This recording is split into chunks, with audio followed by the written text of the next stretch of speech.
Dicen que en lo alto de la colina de Santo Lázaro, donde el viento nunca cesa y las aspas del viejo molino gimen aún paradas, vive una mujer a la que nadie llama por su nombre, solo la del molino.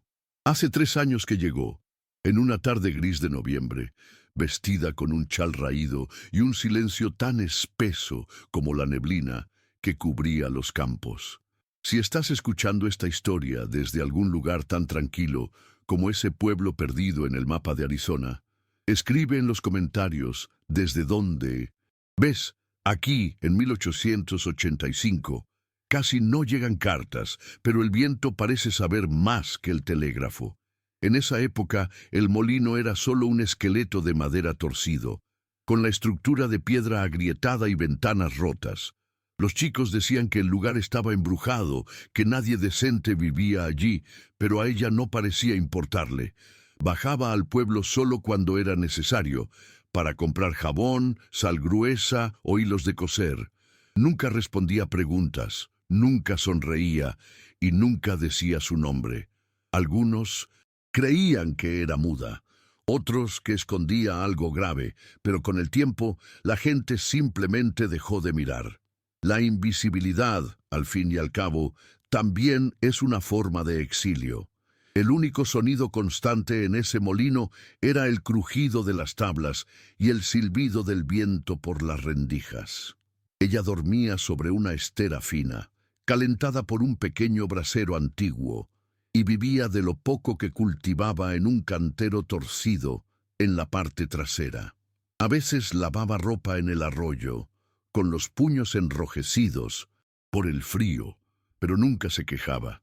Nadie sabía de dónde venía ni por qué eligió ese punto exacto del mapa para desaparecer.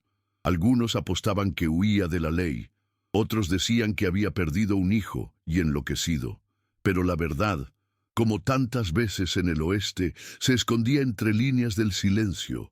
La noche en que todo cambió, el cielo estaba furioso. Relámpagos recortaban la oscuridad como navajas y el trueno hacía temblar el molino. La lluvia golpeaba las ventanas con violencia y ella, sentada junto al brasero, remendaba el dobladillo de una sábana. Cuando llegaron los golpes, 3 secos y urgentes, pensó que era el viento, pero al cuarto se levantó. Al abrir la puerta, vio a un hombre cubierto de barro, sosteniendo en brazos a un niño pálido, con el rostro empapado y los ojos entrecerrados. «Necesito refugio», dijo. Ella no preguntó nombres, solo se apartó e hizo un gesto con la cabeza para que entraran. La madera mojada del suelo crujió bajo el peso de los pasos del hombre. Entró con cuidado, como si pisara suelo sagrado o robado. El niño en brazos ya temblaba menos, pero tenía la cara ardiente de fiebre. Ella señaló el rincón donde había una manta doblada y un colchón improvisado con paja seca. No dijo palabra. Sacó agua del barril, encendió más leña en el brasero y hirvió un puñado de hojas que guardaba en una lata. Una infusión amarga que usaba para las noches más difíciles. Cuando le entregó el líquido al hombre, él la miró por un instante, como intentando comprender quién era aquella figura sin expresión, capaz de un gesto tan preciso, tan silenciosamente generoso. La tormenta duró hasta el amanecer. Durante la noche, ella escuchó la respiración entrecortada del niño y los pasos contenidos del hombre, que no durmió. Vigilaba al hijo como quien guarda una frontera en guerra. Cuando el fuego bajaba, avivaba las brasas sin hacer ruido. Y cuando ella se levantaba para cambiar el paño frío en la frente del niño, él se retiraba, respetuoso. No hubo conversación, pero había algo ahí, en la forma en que limpiaba las botas antes de entrar o cómo acomodaba las mantas del niño con manos que conocían ternura, que sugería que aquel hombre no era solo un fugitivo. Llevaba un pasado que no encajaba con el presente, y ella, que vivía entre fantasmas, lo reconoció en la primera mirada. A la mañana siguiente, cuando la luz fría del amanecer entró por las rendijas del molino, ella esperaba que él se fuera. Pero el niño todavía tenía fiebre. Y él pidió, con voz baja, casi avergonzada, un día más. Ella asintió con un leve movimiento de cabeza. Salió a recoger raíces secas en el matorral y volvió con un caldo simple hecho de huesos viejos y sal. El hombre la ayudó a preparar todo. Observó sus gestos con atención, como queriendo memorizar cada movimiento. Cuando llegó la noche, se tomó la libertad de cerrar mejor las ventanas con pedazos de madera suelta. Cerró con llave la trampilla del sótano y remendó una grieta en la puerta con tiras de cuero. «El viento entra por todos lados aquí», dijo, casi como una disculpa por la intromisión. Los días siguientes transcurrieron como un lento deshielo tras una nevada. El niño, Eli, comenzó a mejorar. La fiebre cedió y empezó a observar el interior del molino con ojos curiosos. Preguntó en un susurro si podía ayudar. Ella le entregó una pequeña escoba y señaló el rincón más polvoriento. El niño sonrió por primera vez, y fue esa sonrisa, frágil, sincera, fuera de lugar, la que rompió por primera vez el hielo que cubría el corazón de la mujer. El hombre lo notó, pero no comentó. Siguió haciendo pequeñas reparaciones. Una nueva tranca, un banco reforzado, el techo del gallinero improvisado que ella nunca usaba, nunca invadió.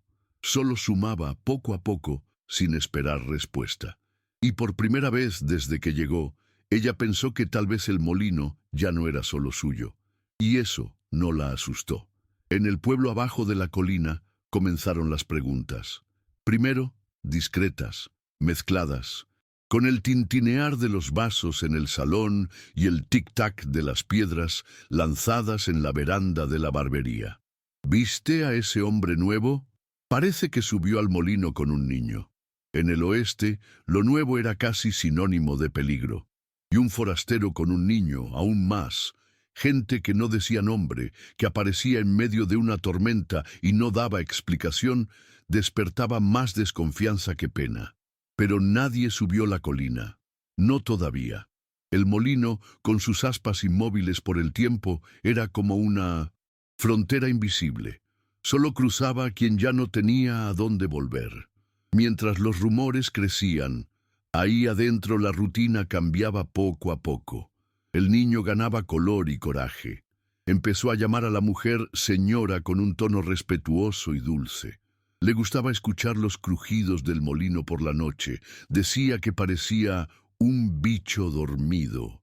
Ella, acostumbrada a moverse en silencio, empezó a responder con gestos más claros, a veces hasta con un murmullo.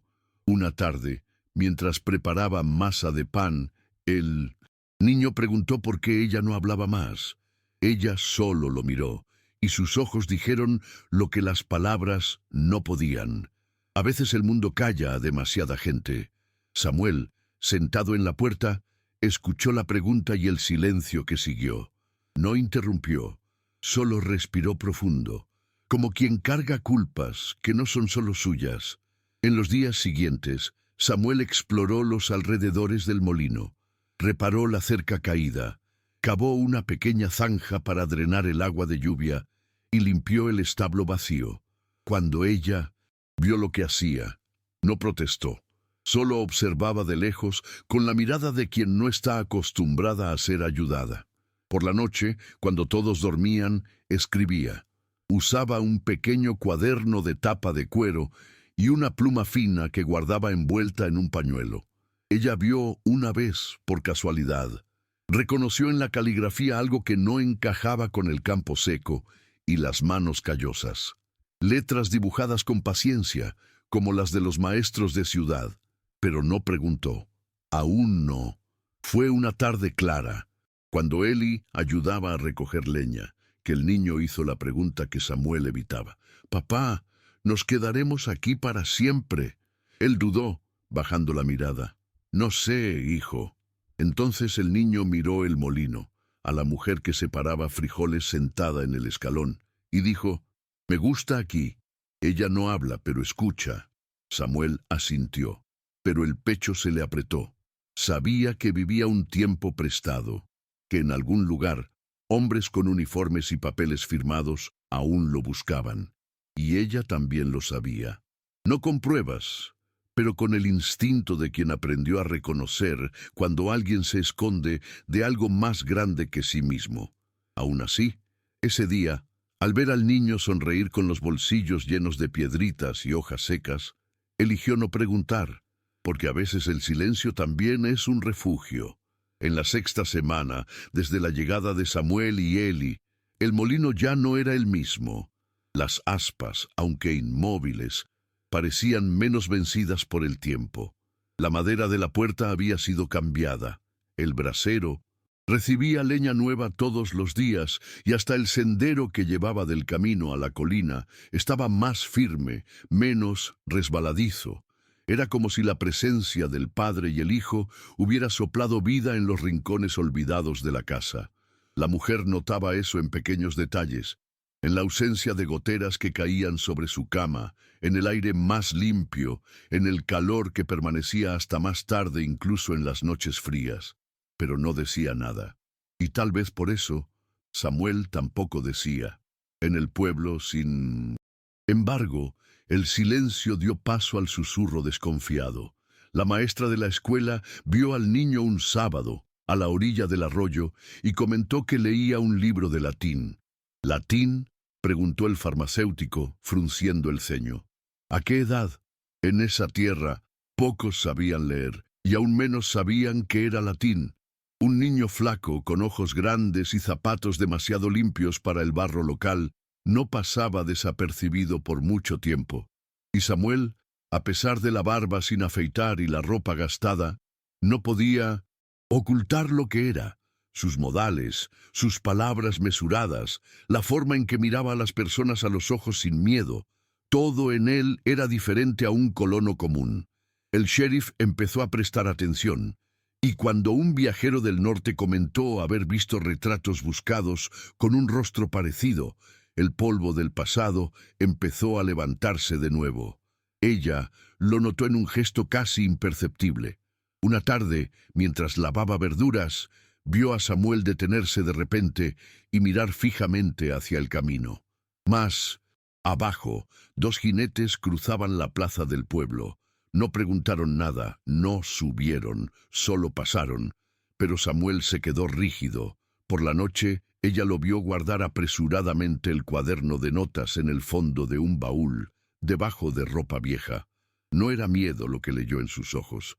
Era algo más profundo, más doloroso, cansancio, como quien sabe que la libertad es una cuerda floja y que cada paso tranquilo puede ser el último antes de la caída.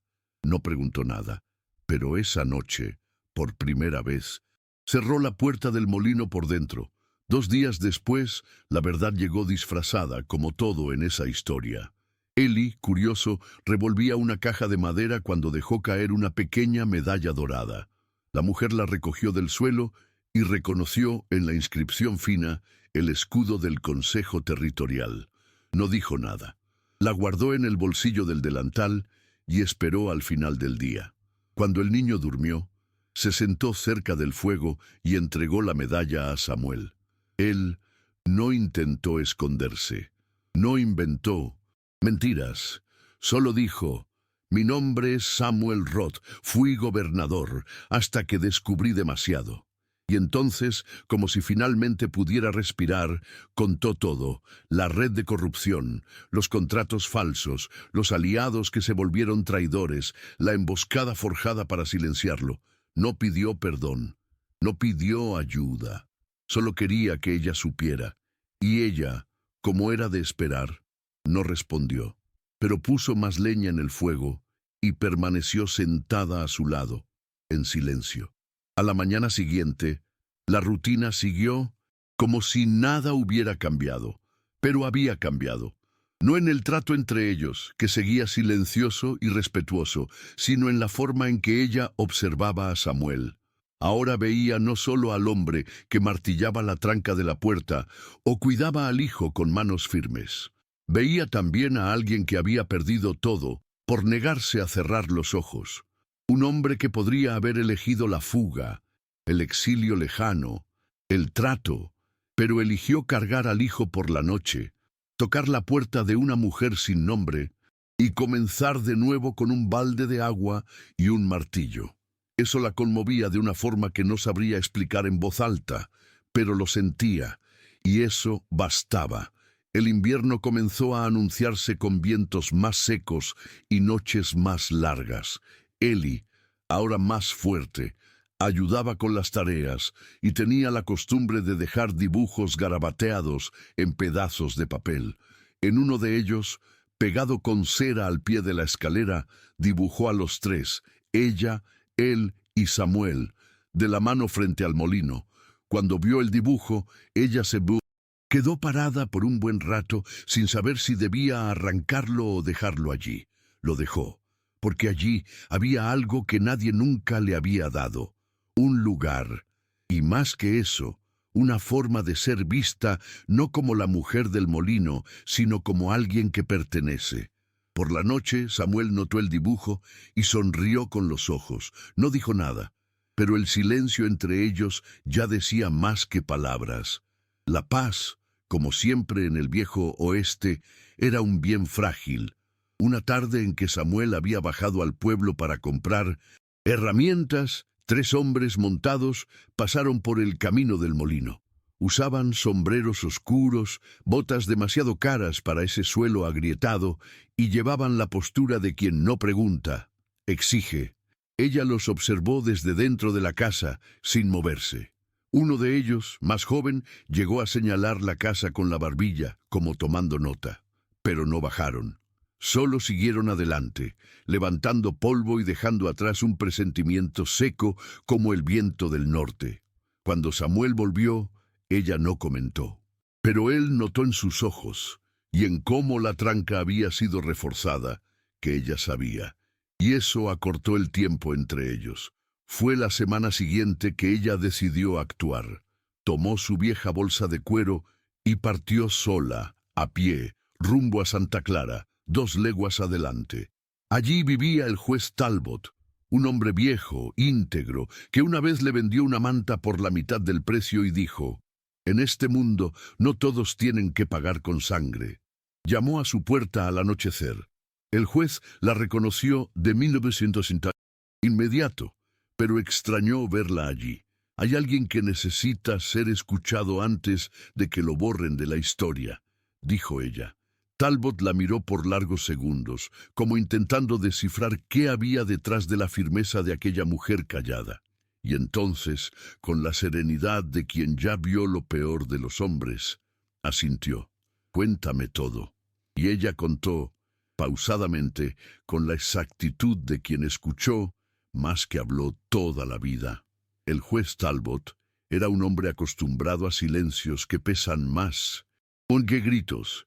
Mientras ella hablaba, no interrumpía, no fruncía el ceño, no tomaba notas. Solo escuchaba. El nombre Samuel Roth no le era desconocido. Recordaba los periódicos, las sesiones canceladas en el Consejo Territorial, la desaparición repentina. También recordaba los murmullos apagados que siempre surgían cuando alguien se volvía demasiado incómodo. Cuando ella terminó, Talbot quedó en silencio un momento. Luego dijo: «Si todo esto es verdad, no es un criminal. Es una prueba viva de que todavía queda dignidad en esta tierra». Ella solo asintió. Ya en la puerta le dijo: «Protégelo. Haré lo que pueda para sacarlo a la luz, antes que la oscuridad se lo trague». El regreso al molino fue más largo que la ida, no por los pies, sino por lo que llevaba dentro. Sabía que estaba poniendo todo en riesgo, la paz, el refugio, la débil esperanza de normalidad que habían construido, pero también sabía que hay momentos en que seguir callada es traicionarse a sí misma. Al llegar, Samuel la esperaba en lo alto del sendero. No preguntó dónde había estado, ella tampoco contó, solo puso sobre la mesa un sobre con el sello del tribunal y dijo: «¿Quiere escucharlo?». Samuel abrió, leyó las pocas líneas escritas a mano por el juez y luego la miró con una mezcla de incredulidad y gratitud contenida. «¿Confiaste en mí?», murmuró. Ella no respondió, pero por primera vez Sus ojos parecieron decir sí. Los días siguientes fueron inquietos.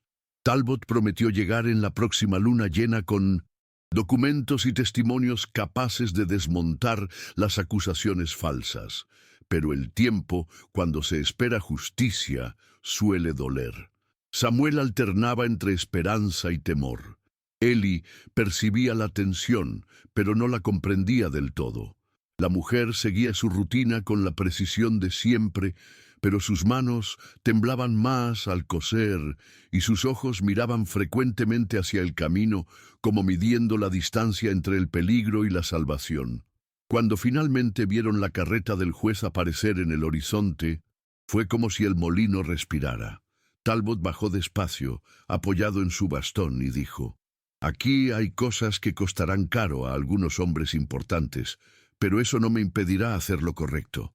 El juez entró, abrió una carpeta de cuero y mostró cartas, registros e incluso una nota escrita por un antiguo secretario del Consejo que testificaba que Samuel fue objeto de conspiración.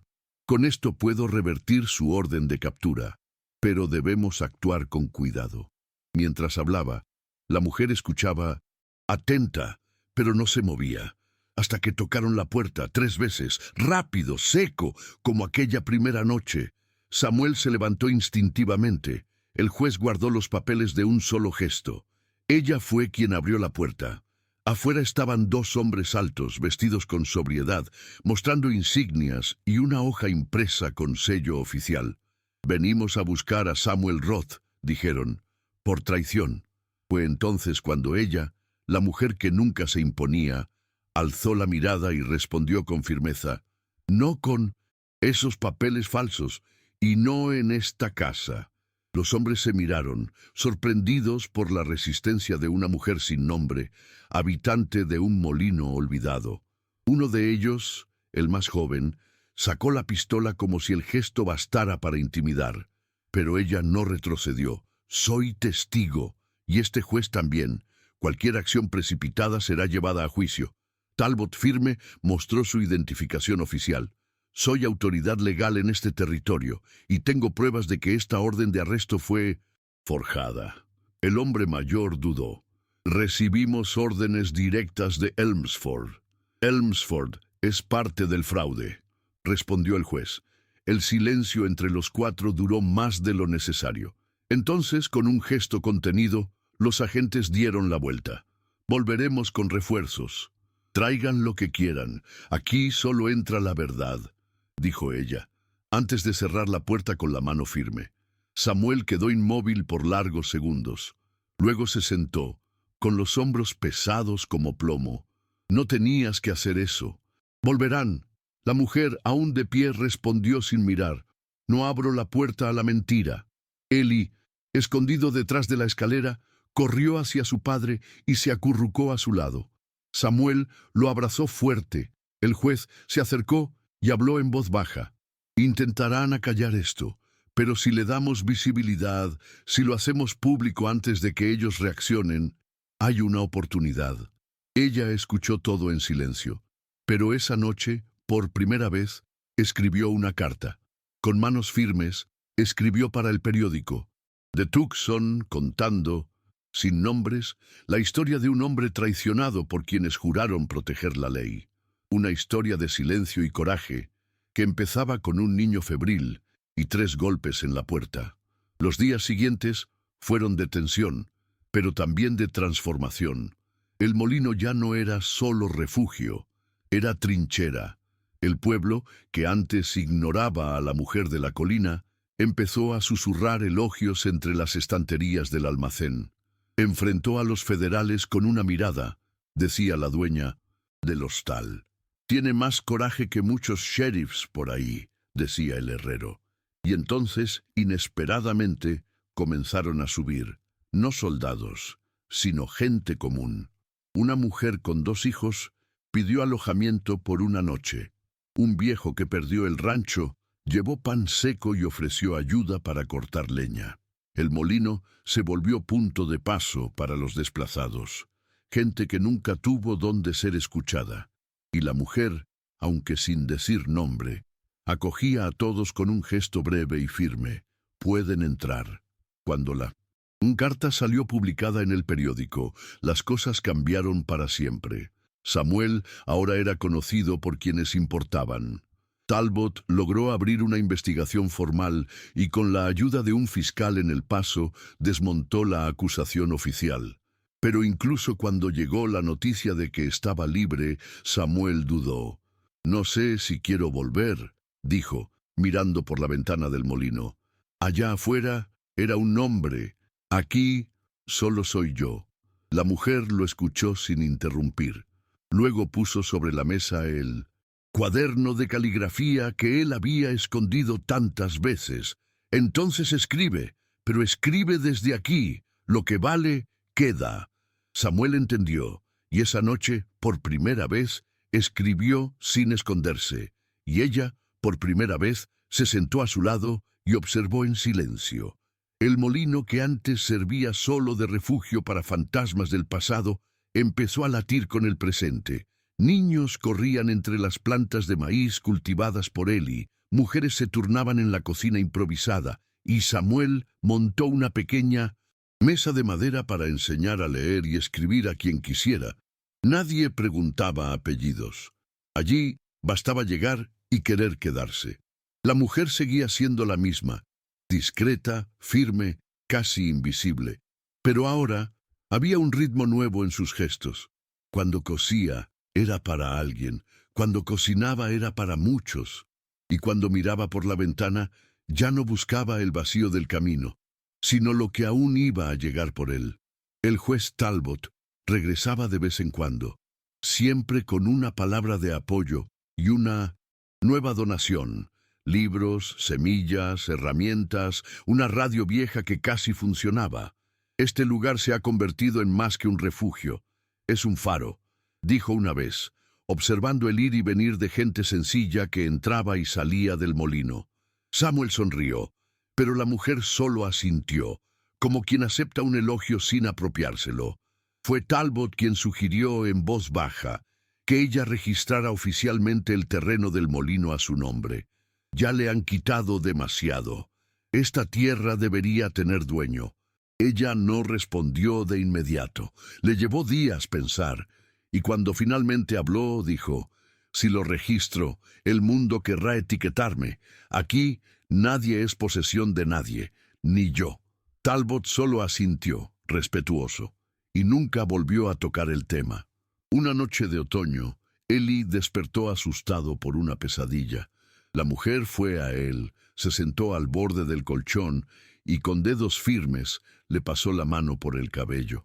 El niño, con voz quebrada, preguntó: «¿Tú también vas a desaparecer?». Ella tardó en responder. Pero entonces susurró: «Ya desaparecí una vez, ahora me quedo». Era la primera vez que hablaba tanto desde que Samuel y el niño llegaron, y esas pocas palabras, dichas con firmeza baja, tuvieron un peso que el niño nunca olvidó. A la mañana siguiente volvió a dibujar a los tres, esta vez con el molino al fondo y un sendero lleno de huellas que llegaban hasta la puerta. «Está llegando gente», explicó, «para quedarse». Con el paso de los meses, los hombres del gobierno dejaron de regresar. La exposición del caso, la pérdida de apoyo interno en el Consejo Territorial y la actuación firme del juez volvieron cualquier represalia demasiado peligrosa. Pero el molino nunca volvió al silencio original.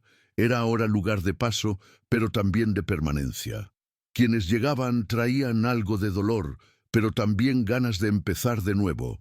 Y eso era en lo que ella creía, que no hace falta nombre para pertenecer, ni origen para tener valor. Samuel, antes hombre de discursos y tribunas, ahora enseñaba letras con paciencia, cosechaba papas, y por la noche escribía relatos cortos sobre las personas que pasaban por allí. Decía que nadie debía ser olvidado, y que el molino, detenido en el tiempo, era ahora el único lugar donde el futuro todavía podía reinventarse. Al final de ese invierno sucedió algo extraordinario. En una mañana de cielo claro y viento constante, Eli corrió hacia la colina gritando por Samuel y la mujer. «Está girando», decía. «Las aspas que están girando». Salieron y de hecho vieron las viejas estructuras de madera, inmóviles por años, girando lentamente con el viento.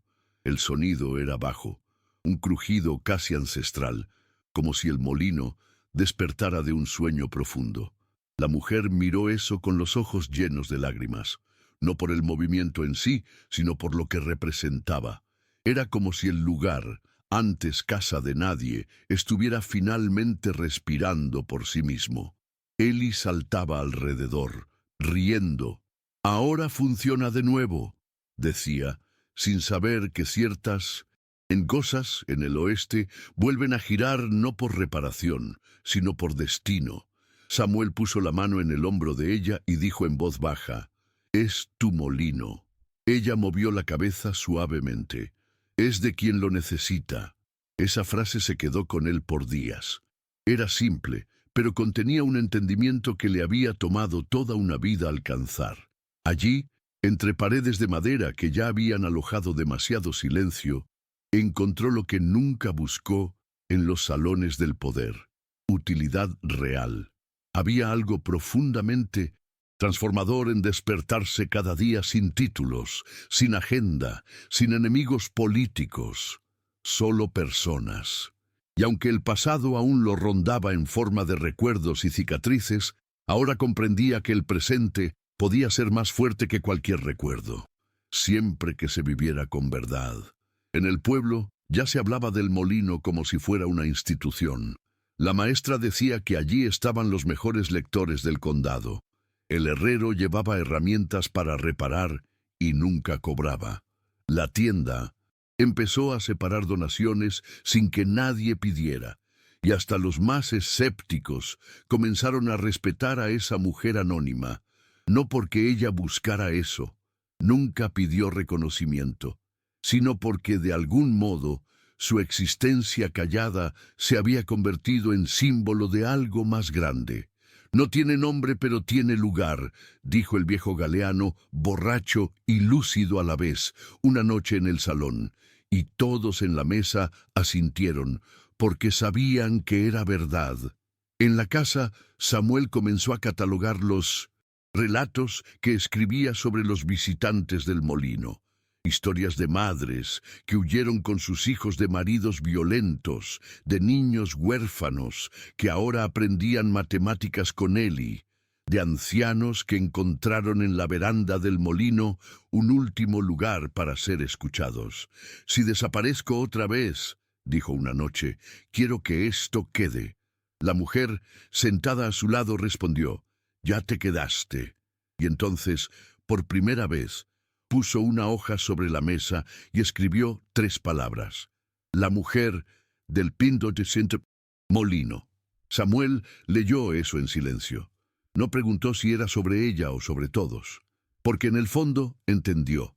Ese nombre sin nombre era un espejo y un hogar. Con el tiempo empezó a ser buscada no solo por quienes necesitaban refugio, sino también por quienes necesitaban decisión. Cuando 2 mujeres discutieron por una sábana rota, fue ella quien mediaba, sin alzar la voz. Cuando un chico acusó a su hermano de robar frijoles del saco común, ella solo preguntó: «¿Viste o sentiste falta?». El silencio del chico fue suficiente para cerrar el asunto. Su autoridad no venía del tono, venía de la presencia, como si todo ese tiempo en silencio le hubiera dado un tipo raro de escucha. Y eso era lo que hacía funcionar al molino. Nadie estaba obligado a nada, pero todos aprendían, con ella, que el respeto es un acuerdo que no necesita papel. Eli crecía rápido. Ya alcanzaba los ganchos altos de la cocina y leía mejor que cualquier adulto del pueblo. Pero no era solo eso lo que cambiaba en él. Estaba aprendiendo a escuchar como su padre y la mujer del molino. Era común verlo sentado en la veranda, escuchando con paciencia las historias de los mayores. Un día, una mujer que llegó sola con un bebé en brazos le preguntó: «¿Ella es tu abuela?». Él sonrió, algo tímido, y respondió: «Es de todos». Eso resonó en el pecho de ella como una campana distante. Por primera vez en muchos años, se sintió vista no como alguien que se esconde, sino como alguien que existe en la mirada de los otros. Samuel, por su parte, parecía haber encontrado un eje invisible. A pesar de saber que podría retomar una vida pública si quisiera, el juez Talbot incluso sugirió un cargo en el nuevo Consejo de Justicia. Él rechazaba educadamente. «Lo que necesito arreglar está aquí», decía, señalando la huerta, el galpón, el cuaderno de historias. Sabía que el mundo allá afuera seguía con sus juegos, sus ambiciones, sus enfrentamientos. Pero allí, en lo alto de la colina, había encontrado otro tipo de poder, el de permanecer, de echar raíces, y principalmente el de dejar que el tiempo haga su parte sin forzar ninguna narrativa. A veces, el silencio es la única versión verdadera, decía, mientras afilaba una azada. Al final de una tarde, mientras el sol derramaba luz dorada sobre la veranda, Samuel se sentó a su lado con un sobre en las manos. Era una carta llegada de El Paso, el último rastro formal de su antigua vida. Decía que el nuevo gobierno había archivado todas las acusaciones en su contra, cerrando el proceso de forma definitiva. «Se acabó», murmuró. Ella tomó la carta, leyó despacio, dobló y la puso sobre la mesa. Luego lo miró y dijo: «Entonces ahora puedes elegir». Él sonrió. «Elegí el día que toqué tu puerta». Por un instante, el viento sopló más fuerte, y las aspas del molino crujieron levemente, como si el tiempo, de algún modo, también estuviera asintiendo. Ese otoño, el molino ganó algo que antes parecía impensable: celebraciones. No fiestas en el sentido tradicional. No había música alta ni exceso de bebida, pero había compartir. El maíz se cosechaba en conjunto, los panes se horneaban en serie y cada niño aprendía a hacer una tarea diferente. Había risas, voces mezcladas y hasta un improvisado pizarrón donde se escribían mensajes simples. «Hoy llegó otra familia, faltan zapatos pequeños, mañana cosechamos frijoles». Y allí, entre notas y tareas, ella, la mujer del molino, observaba todo con una mirada calma. No buscaba ser el centro, era el centro, sin necesidad de ocupar ningún lugar. Una noche, Eli preguntó a Samuel por qué ella nunca bajaba al pueblo. «Ella ya vio demasiado allá», respondió el padre. Y era verdad.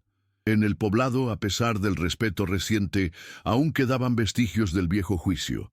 Comentarios susurrados, miradas torcidas, pero ella no guardaba rencor, solo distancia. Había aprendido que ciertos lugares nunca nos olvidarán cómo fuimos, aunque ya seamos otros, y por eso prefería quedarse donde podía renacer sin necesidad de explicarse.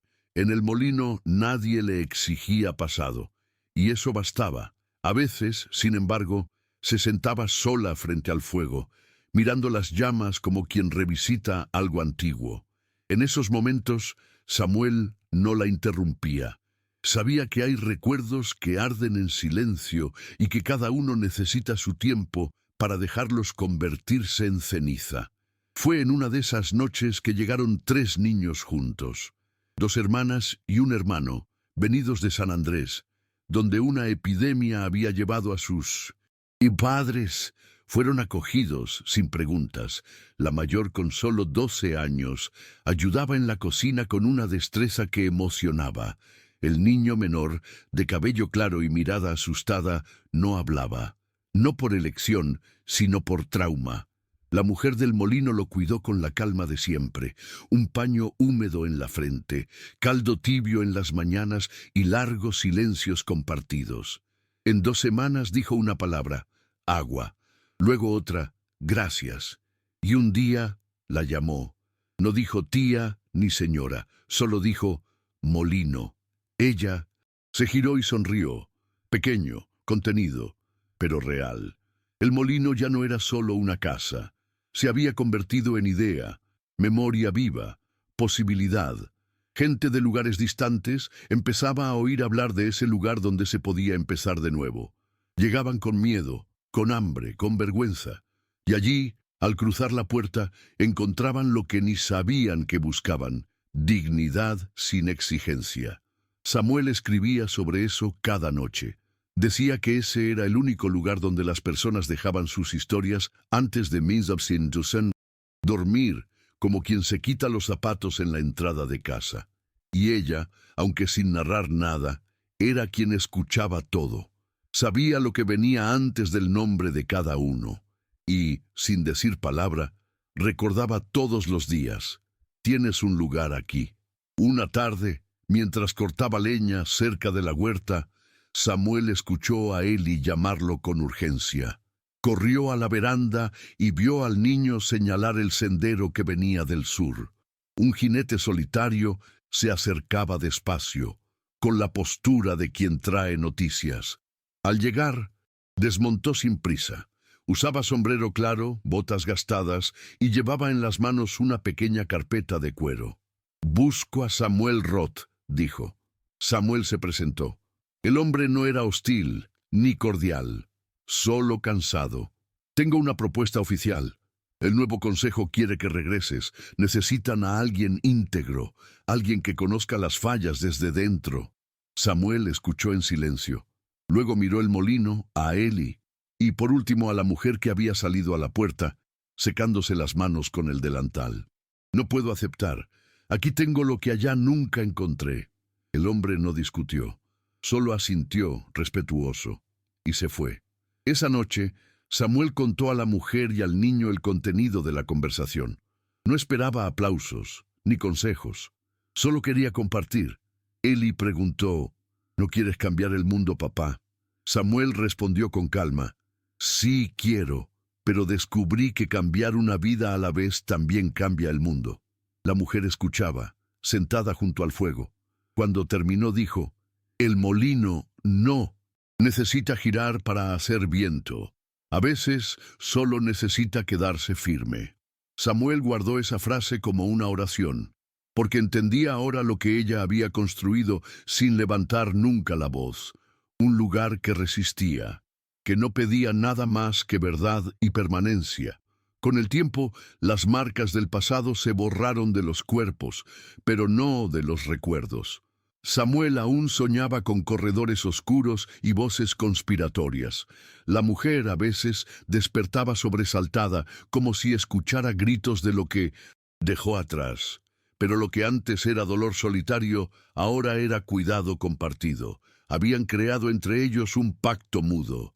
Se escuchaban en los silencios. Y esos silencios decían todo lo que hacía falta. Eli, que crecía rápido, preguntaba menos y observaba más. Ya notaba cuando su padre necesitaba espacio o cuando la mujer del molino necesitaba compañía sin palabras. Y en ese equilibrio sutil, la casa funcionaba. Una noche en que la luna parecía reposar entera sobre el tejado, Samuel salió a la veranda y se quedó parado mirando la oscuridad. La mujer apareció después, con una manta sobre los hombros. Quedaron lado a lado por minutos, sin decir palabra. Entonces él dijo, como confesando al viento: «¿Sabes qué me asusta? La idea de que algún día todo esto termine». Ella lo miró con serenidad. «Nada termina, Samuel, solo cambia de lugar».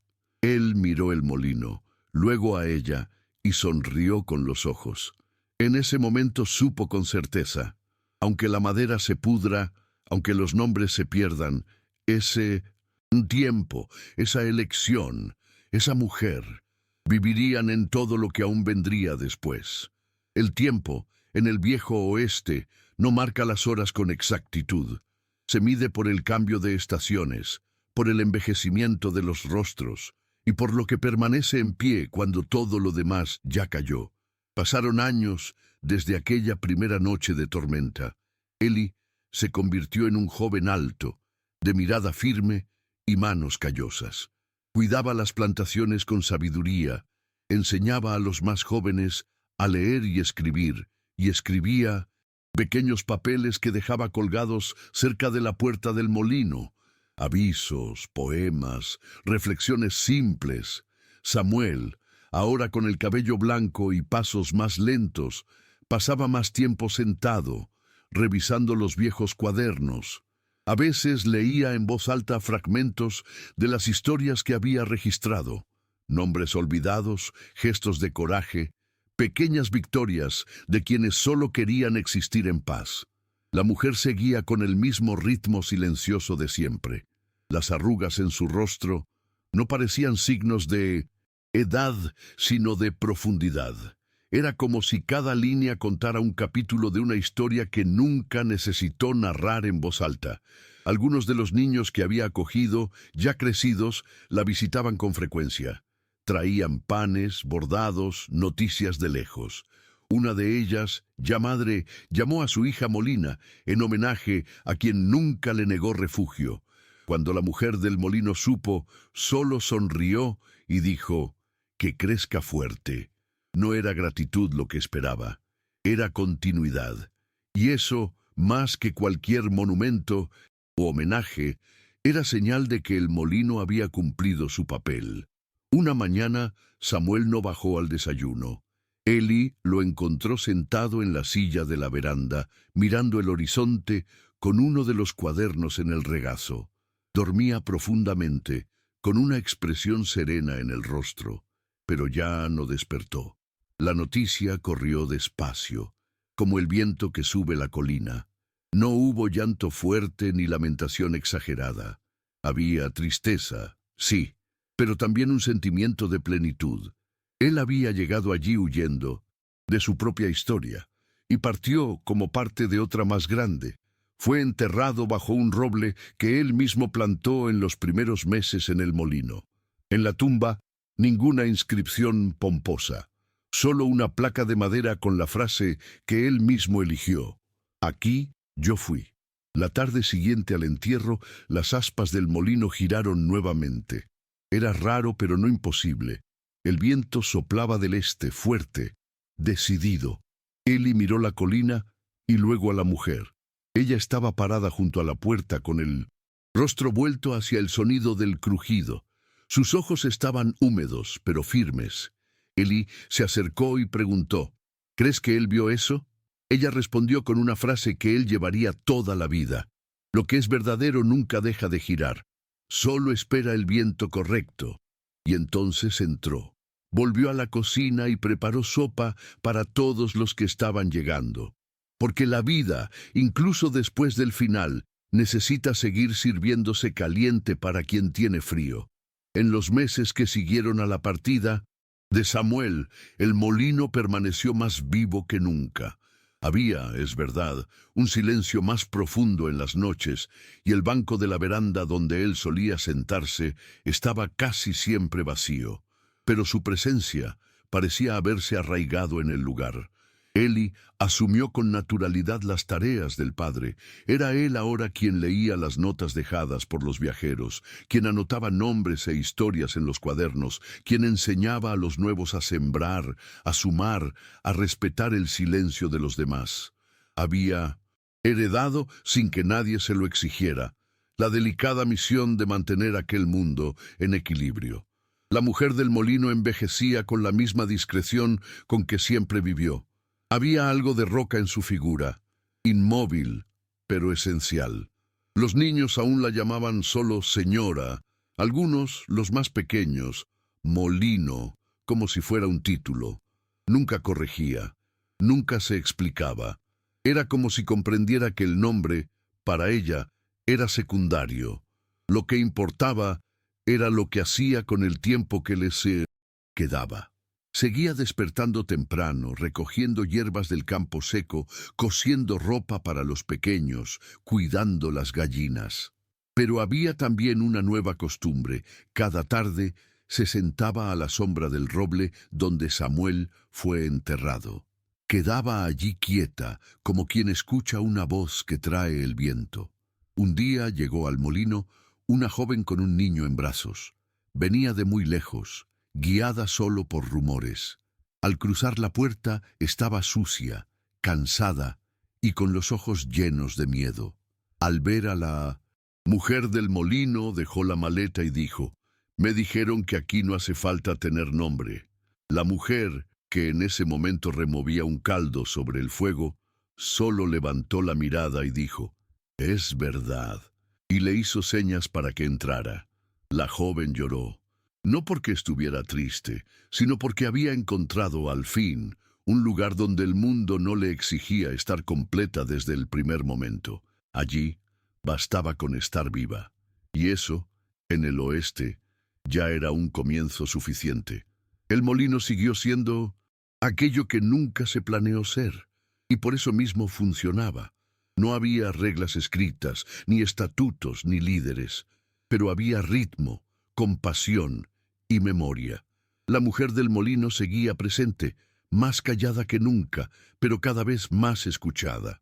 Eli había asumido la escritura definitiva de los registros, pero siempre decía: «Quien guarda las historias es ella, yo solo las pongo en papel». El juez Talbot, ya muy viejo, visitaba de vez en cuando, llevado en silla de ruedas por un sobrino. Al ver el molino funcionando, decía siempre lo mismo: «Ustedes hicieron lo que el gobierno nunca pudo». Y nadie discutía, porque era verdad. Una fría mañana de primavera, la mujer no bajó para el desayuno, no estaba en la huerta, ni en la cocina, ni junto a las gallinas. Eli la encontró en el mismo banco donde siempre se sentaba, frente al roble. Tenía los ojos cerrados y el rostro vuelto hacia el sol. Parecía en paz. En las manos apretaba un pañuelo bordado con el dibujo de 3 figuras delante de un molino, el mismo que Eli dibujó de niño. Se había ido sin alboroto, como todo en ella, pero dejó en el aire algo que nadie podría nombrar: una permanencia. No hubo ceremonia, solo un círculo de manos tomadas alrededor del roble. Cada uno dijo su nombre en voz alta. Y luego, silencio. La lápida fue hecha con la misma madera usada en la puerta original del molino. En ella, solo una frase, elegida por Eli: «Aquí no se exige apellido para existir». Los niños empezaron a llamar a ese punto de la colina la casa de la mujer que se quedaba. Y así quedó. Las historias siguieron llegando, los vientos continuaron soplando, y las aspas del molino giraban de vez en cuando, nunca con regularidad, pero siempre en el momento justo, como si el mismo destino necesitara recordar que hay lugares que, aunque pequeños, llevan en sí el peso del mundo. Años después, ya adulto y con hijos, Eli escribió su último cuaderno de memorias.